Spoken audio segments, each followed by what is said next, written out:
monde, j'espère que vous allez bien. Je rattrape tranquillement mon retard sur mes vidéos de fin de mois. Et je vais enfin vous parler aujourd'hui du livre du mois de mars du book club d'Emma Watson, qui était All About Love, New Visions de Bell Hooks, qui est donc un essai, comme son titre l'indique plus ou moins, sur l'amour et ses différentes perceptions. Alors, Bell Hooks est une auteure que j'avais très envie de lire depuis un moment. Elle est connue notamment sur ses œuvres sur l'afroféminisme et il y a plein de titres d'elle que j'avais très envie de lire. J'avoue que celui-ci était un de ceux qui me tentait le moins. Mais bon, je me suis dit c'est pas grave, je vais au moins commencer à lire du Bell Hooks. Et j'avoue que j'ai été un peu déçue de cet essai. Alors, je vais juste commencer par dire que c'est assez difficile de critiquer cet essai parce que pour moi, c'est un livre qui est très personnel. Et du coup, deux lecteurs vont le lire très différemment selon la résonance que ça fait en eux en fait. Parce que c'est un sujet qui est, voilà, qui est très personnel, l'amour. On en a différentes perceptions, différentes visions, différentes façons de l'expérimenter ou de le ressentir selon les personnes. Donc c'est vrai que c'est voilà, c'est très personnel encore une fois. Je sais pas trop par où commencer. Euh, J'avais lu l'introduction et je m'étais dit ce livre va changer ma vie, c'est exactement ce dont j'ai besoin. Ça m'a beaucoup parlé et je me suis dit oh là là ça va être génial, je vais vraiment adorer ce livre. Et en fait, je pense que cette introduction a élevé beaucoup trop mes attentes.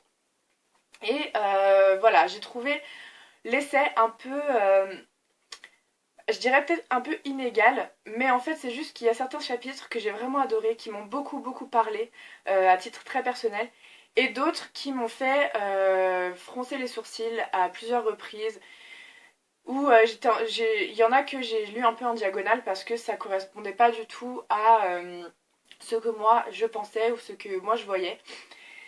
Alors c'est vrai que ce genre de livre, il faut le lire avec une ouverture d'esprit particulière parce que, encore une fois, on ne peut pas être d'accord avec tout ce que l'auteur énonce pardon, dans son essai. Surtout que le sujet, euh, encore une fois, c'est quelque chose d'assez personnel, surtout dans ce livre parce que l'auteur fait beaucoup de parallèles, de rapports avec la foi. Et euh, d'après les commentaires que j'ai lus en fait sur les discussions du book club, ça a gêné beaucoup de personnes. Tous les aspects un peu, je dirais religieux, mais c'est plus la foi personnelle, ont rebuté beaucoup de personnes. Moi, à titre très personnel, ça ne m'a pas dérangé.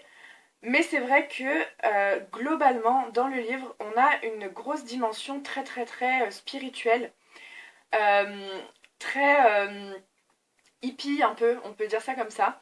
Alors parfois, sur certains aspects, ça peut être très intéressant, et parfois sur d'autres, ça peut être un peu agaçant. Voilà. Ce que j'ai particulièrement apprécié par contre dans ce livre, ce sont toutes les analyses sociales que fait l'auteur en fait.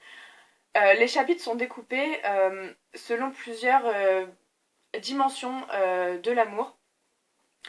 Et à chaque fois, elle montre en fait comment la société, la société patriarcale et la société hiérarchique aussi influencent les hommes et les femmes sur leur perception de l'amour et sur leur comportement vis-à-vis de ces sentiments-là.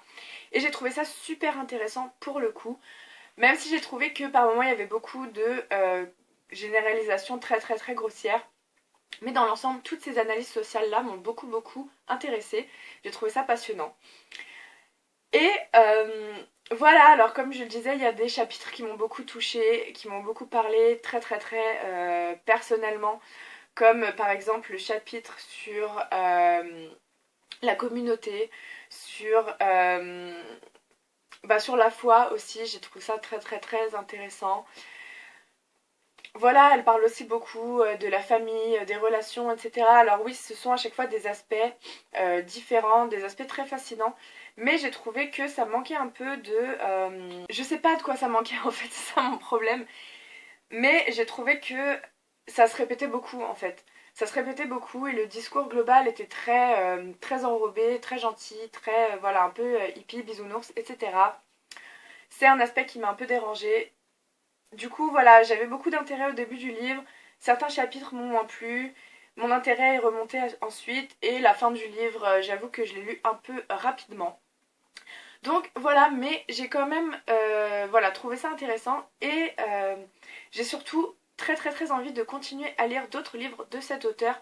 Notamment sur justement le féminisme et les femmes noires parce qu'elle a écrit beaucoup de choses sur ce sujet et ça m'intéresse vraiment beaucoup. Le livre du mois d'avril a déjà été annoncé, un peu en avance d'ailleurs, et c'est aussi moi qui suis un peu en retard. Donc en avril, nous allons lire un autre essai qui est How to be a Woman de Caitlin Moran, qui est un livre qui est sorti récemment, je crois, et que je voyais un peu partout sur sur Goodreads, etc. Et donc du coup, je vais me faire un plaisir de lire à nouveau un livre du book club d'Emma Watson et je vous en parlerai à la fin du mois. En attendant, si vous aussi vous avez lu All About Love ou si vous avez des choses à dire sur ce sujet, n'hésitez pas à m'en faire part en commentaire, ça me fera très plaisir de vous répondre comme à chaque fois. Et en attendant, je vous dis à très vite pour de nouvelles vidéos et je vous souhaite de bonnes lectures et une bonne semaine. Bye!